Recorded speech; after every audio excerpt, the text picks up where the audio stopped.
If you've gone through all 8 of the steps and taken advantage of all the resources that are available to you and are still looking for something to help ease your transition, I recommend reading 3 books. I read them as I was getting out, and they were incredibly, incredibly helpful. The first is Mindset by Carol Dweck. The second is How Will You Measure Your Life by Clayton Christensen. And the third is Self-Compassion by Kristin Neff.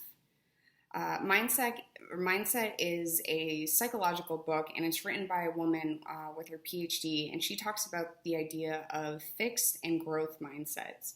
And people with fixed mindsets believe that, your traits and characteristics are ingrained, they won't change, and there's nothing that you can do about them.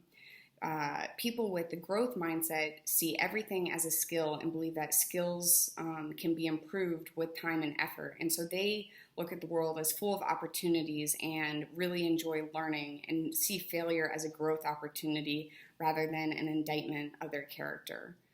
Coming from the zero defect mentality of the military, I found Mindset just it was an entire different world.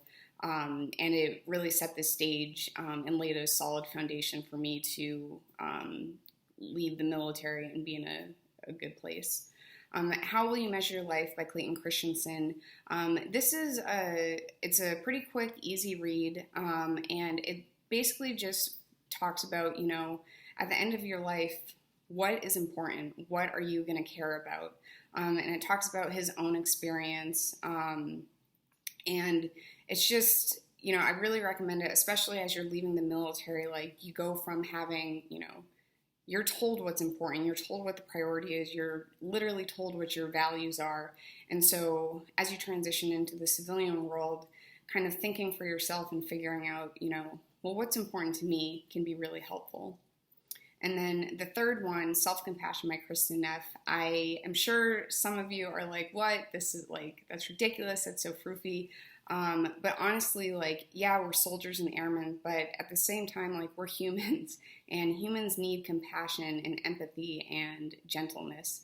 And so I highly recommend that you read the book. If, take what you want and leave the rest. If something doesn't make sense to you, that's fine.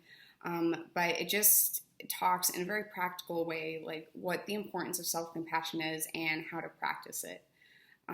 So those are 3 books that I read as I was transitioning, and they made a huge difference, a huge impact in my life, and I really hope that they can do the same for you.